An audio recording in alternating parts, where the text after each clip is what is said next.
vinyl friends and vinyl community. It's Brian from Brian's Vinyl Records, and it's time for the May Vinyl Haul. So this is going to be fun, guys. Lots of cool stuff came out in May, and I picked up a couple other things. We'll start off with one that I found at, of all places, Goodwill. Now, I never have any luck at Goodwill, especially when it comes to records. I have much more luck when it comes to CDs. But every once in a blue moon, something's sitting there, and this was just sitting there in front, and I thought, okay. And I actually thumbed through everything else, and there was nothing good, but this I thought was worth picking up. This is Reba McEntire. The album is called Whoever's in New England. I'm not familiar with that, but this one has a couple songs on here. Little Rock is the big one off of this one that I know for sure. For $1.99, picked it up. The vinyl itself is in just gorgeous shape, so that's a rarity with a Goodwill trip, but had to pick that up and put it in my collection. This one I got online. This is the Jackson 5 Get It Together. One of the Jackson 5s I'm missing, so happy to add that to my collection. I am trying to get all the Jackson 5 albums, and I've got the Jacksons, so now I'm working on the Jackson 5. I picked this up because it was just dirt cheap and on sale. This is Bob Dylan's Under the Red Sky, and not one of his best albums by any means. I've heard nothing but, this is a weird album type comments about it, and it's true. It's a very weird album. There are a couple really good songs on here, but the rest of them are just kind of not his best work. However, I really like Dylan, so I picked it up, and I think I paid $11 for it, so it wasn't a lot. It wasn't throwaway, so it's good enough. I'll probably listen to it again down the line, but not one I want to reach for very often. Next up, I picked this up because the price just plummeted. I didn't need it, but I picked up Britney Spears' Glory. And the reason I didn't need it is I have the original Britney Spears Glory cover here that came out. But this new one came out last year, or earlier this year it might have been too. And it just added a few extra songs to the album that weren't on this version. Obviously, brand new artwork is on this one, and I wasn't going to pick it up because I didn't need it because I have the other one, but when it dropped in price the way it did, I figured I might as well pick it up and have the extra songs in my collection, because I do have all of Britney's studio albums in my collection currently, so why not? This one I'm super pumped about. I paid a little more than I usually would want to pay for a record for this one, but this is the one I've heard is the edition to own. It's the mono pressing of Blues Breakers with Eric Clapton from John Mayall, and it's on the Decca label. This is the one that everyone I talk to says you should look for, and so I saw it pop up on one of my locals' new arrivals videos that they had, and I went there the next day and picked it up. Like I said, I paid a little more than I would have liked to for this one, especially since you can get them for around $20. But this is the version everyone said to get, and I don't blame them. It sounds incredible. It is the mono reissue, and it is I believe a UK press, so which is why it's harder to get here in the States. But super happy to add this to my collection now. All right, some new albums that came out. Ashley Monroe's Rose Gold. Still warming up to this one. I love Ashley Monroe. I love her voice. I love all three of her first albums. This one has taken a little more of a poppy direction to it, and I'm just not, it's not bad, but I don't know that really fits her vocal style very well. She's got that beautiful, pure voice that goes so well with the country music that she's put out, and putting it in pop, I'm not sure it fits. I'm still warming up to it. I don't hate it, but I'm not my favorite of her releases. It's, like I said, brand new, just came out, but I'll keep listening to it and see if I warm up to it a little more. But I love Ashley Monroe, so super happy to have that in my collection. And I can't remember if I showed this last month or not. I probably should have just reviewed the tape, but I picked up Carrie Underwood's My Savior. This is her gospel album that she just put out, and it's really, really good. I mean, Carrie Underwood singing anything is amazing. So, but it's got her version of How Great Thou Art, which really took off for her when she did a live version, and it was all over the internet for years and years and years, and people would send it, especially if you're Christian. I'd get some emails from my family members with that song in the email and all that stuff, and so now she's got a recorded version of it and just a lot of really good gospel hymns. This is a beautiful record to listen to on a Sunday morning, and so that's what I do. Just really cool, and I believe this is on white vinyl. Just really good stuff. Another brand new release that came out, and I wasn't sure I was going to pick this up, but I decided to give it a shot. This is the Marfa Tapes. So this is John Randall, Miranda Lambert, and Jack Ingram. And they basically went out in the middle of nowhere and recorded songs, wrote and recorded songs. And that's what you get here. I mean, this is like if you were sitting around a campfire, had all this audio equipment surrounding you, and you just started playing songs and recording them. That's what you get here. It's an interesting listen. I'm not going to say it's a favorite of mine. It's kind of a cool concept, but it's also very distracting at times because you hear all that background noise and you know, I don't know, just like they're moving around and making shuffling noises and things like that, and it's kind of distracting from the tunes themselves. So not sure how I really feel about this yet. I will definitely listen to it again, but it's an interesting one. Another new release that came out this month, Van Weezer by Weezer. I didn't know what this was going to be when I first saw it. I thought it was going to be like a Van Halen tribute album, but it's not. It's all original material that was dedicated to Rick Ocasek of the Cars and Eddie Van Halen, who both passed away last year, and it's really good. This is probably one of their best albums that they put out in a long, long time. It's got some great riffs on here and just really all around great tunes. I really, really enjoy this one. There's a couple tunes on here that you can tell they're kind of attributed to different things. Like one of them sounds just like Crazy Train by Ozzy Osbourne. The riff does. It's just changed just a slight amount of it to kind of get by that portion of you know, copyright rules and all that, but it definitely sounds like Crazy Train. And then one where he plays guitar to make it sound a little bit like Eruption, but you know, obviously not Eruption. So kind of cool. Great album, highly recommended. And I think I showed this to you, but it is on, this is the indie exclusive on awesome. And next up, this one I am super pumped about, and I know I've talked about it before, and anyone who has a Beatles album or a Paul McCartney video knows that this is my absolute favorite Paul McCartney album. They just put out the half-speed master of this album, Paul McCartney's Ram.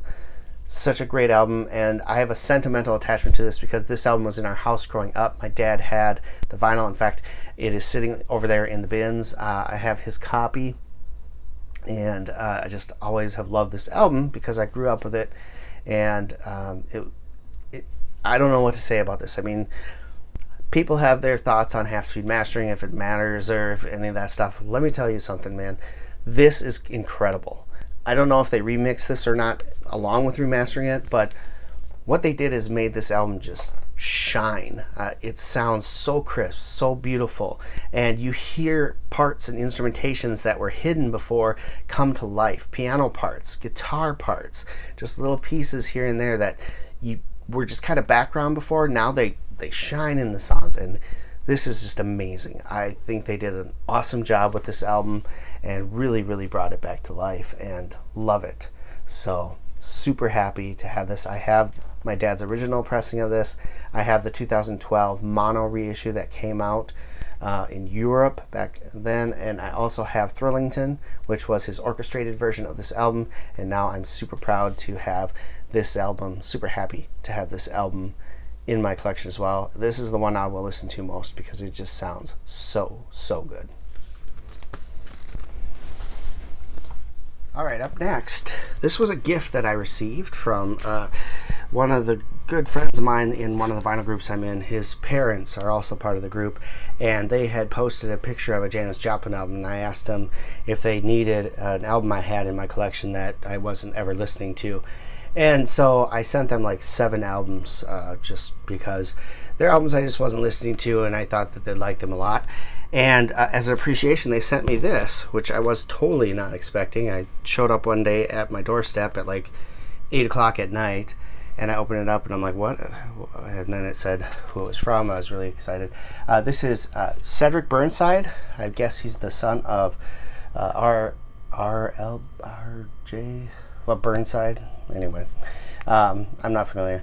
But blues, Delta blues, Mississippi blues, just really good blues album right here. This is called Benton County Relic, and I had not heard of it until I got it, and just fantastic. If you love Delta blues, Robert Johnson style blues, just really good Southern blues, check this out. This is Cedric Burnside, and really, really good. I picked this up. If you know me, I'm a fan of hair bands, and one in particular that I really enjoyed throughout my high school years was Slaughter, and they just announced that they're releasing my personal favorite Slaughter album, and that is Fear No Evil. I had it on cassette many years ago and lost that cassette, and have never had it on any other medium. To find it on CD would cost about $20 to $30, so I've never picked that up either. They just announced a vinyl repressing that's coming in September. I was jumped on that, pre-ordered that, and got really excited. So I reached out and bought this from Amazon. This is Mark Slaughter's latest solo album called Halfway There. Pretty good stuff. Really good album. If you like Mark Slaughter, you'll dig this stuff. So yes, super pumped to have that. Got the email of the new releases that were coming out on a Friday, and saw this. This is something, man, I wanted this forever. So let me set the stage on this one. High school art class. Sitting there talking to a guy across from me who I had a little bit of a rocky relationship through high school. We got off on the wrong foot in 7th grade. But once we found out we both dug the same type of music, we kind of were okay with each other. And he had borrowed me a cassette copy of what I'm about to show you. And I was blown away by it. Just absolutely loved it. It's an MTV special that aired in 1988. And I just was floored when I heard it, and had been looking for a copy of it ever since that day, and have never found one, which, nowadays shouldn't be too hard. But when I saw this listed in my local record store's restock list, I had to get it, and I had them put it on hold for me, and I'm super excited about it. Guns N' Roses Live at the Ritz, 1988. This was an MTV special, and it's just a really good Guns N' Roses show. And so what I loved about this was they had a version of Knockin' on Heaven's Door, which obviously would come out a couple years later on the Use Your Illusions album, and that just floored me to hear that song. Original recording, I believe, also had versions of Back Off Bitch, and maybe even Don't Cry. I can't recall exactly, but that is not, I don't believe those are on here, which is a shame. It would have been cool to have those as well. But still, just to hear some of the stuff on here and see this and hear this concert again, I'm really pumped about it. So I picked this up, super excited. This is obviously a bootleg, but really cool. Also, while I was there, I picked up this album, an 80s hair band, or I should say 80s, 90s hair band classic. Came out in 1989. This is Enough's Enough debut album with the hit single Fly High Michelle on it. Really good album. This is the reissue from Friday Music on green vinyl, and I like it. I think it sounds pretty good. I don't have an original to compare it to, but I do have a brother-in-law who bought the original on the record store crawl a couple years ago. So next time I'm over there, I might bring this along and hear how they sound compared to each other, because why not? But happy to have this in my collection finally. Classic album. Couple albums I picked up as well. This one I picked up at my local record store, Mill City Sound. Heard really good things about Melanie Martinez. I really enjoyed her time on The Voice. She was one that we were rooting for on that show. And I know the song Dollhouse off of this one. I always thought that was really good, but I never bothered picking up any of her stuff. She's now got, I think, 2 full-length albums and an EP that are out. So if I enjoy this one a lot, I might pick up some of her other albums as well. But Melanie Martinez debut album, Cry Baby. Really looking forward to giving this a listen. And last but certainly not least, I picked this up from the Amazon warehouse. It was in like new condition, and I can report it is definitely like new. This is The Cars. This is their best of The Cars. Pick this up. All the hits are on here. So really excited to have this in my collection as well. Yeah, it was pretty good price. I mean, it normally sells for around $30. I think I picked it up for 22 or 23. But like I said, it came brand new basically.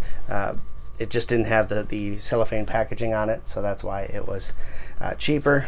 But yes, looking forward to spinning that one as well. Okay, up next, this is a soundtrack I've been wanting for a long time and just haven't for some reason picked it up. Barnes & Noble sent me a coupon, and so I used it to pick this up. This is the Labyrinth soundtrack, of course, David Bowie. Great movie from the 80s. Love this movie. I like taking it out and watching it at least once a year. And the song Magic Dance on here is one of my favorites. So I've had my eye on this for a while. I finally pulled the trigger on it, so happy to add that to the collection. This next one is a bootleg, I believe, but Discogs tells me it's a 1990 press from Australia. I'm not sure what to make of it, but this just came out recently as far as I know, so I think it's a bootleg copy of it. But happy to add this to my collection. It's Black Sabbath's TYR, or Tier. Tony Martin era Black Sabbath. I absolutely love Tony Martin. I like all eras of Black Sabbath. These are the forgotten years where people just didn't pay attention to Black Sabbath, and Tony Martin is a just phenomenal vocalist. And so I hear there's going to be a box set coming out at least soon in the next year or two for the Tony Martin era. I can't wait for that to happen. I'd love to get all those albums on vinyl. So this was cool to find. It was cheap, and so I picked it up. And yeah, happy to add it. Black Sabbath TYR. Next up, a reissue I've been waiting for a long time. And when I saw in February that they were going to put this out with the blessing of John Corabi, I was pumped. And it finally arrived. This is the Scream, Let It Scream. So this is the album that basically got John Corabi into Motley Crue to replace Vince Neil, and Vince Neil either left or was fired, depending on who you talk to. Nikki Sixx had complimented this album in an interview with Spin, I believe, magazine. John Corabi called and thanked them, and they ended up calling him back and telling him, hey, why don't you come down and jam with us? Vince is out. And one thing led to another, and he was now the lead singer of Motley Crue. They put out my favorite Motley Crue album in 1994, and then parted ways a couple years later. But this album is fantastic. Straight up hard rock and roll. Great stuff. And yeah, so they put this out. Lindsley Records did it and did a phenomenal job. Really cool, nice red splatter vinyl. Awesome to finally have that on vinyl. Next up, this one just came out at the end of the month, and I was super excited about it. This one, another great album.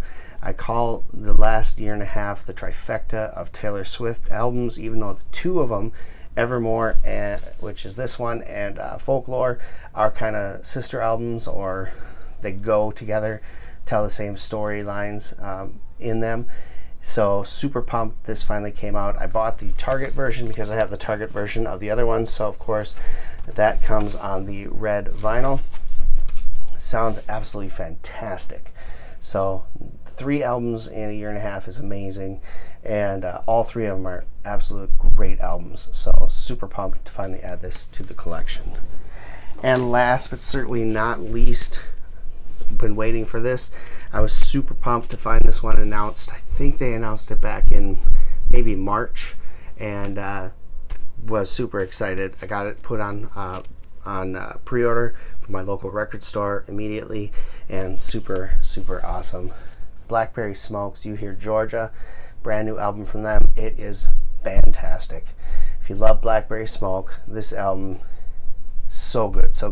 Sounds amazing. This is the indie exclusive album, and it comes on this kind of tealish blue color vinyl.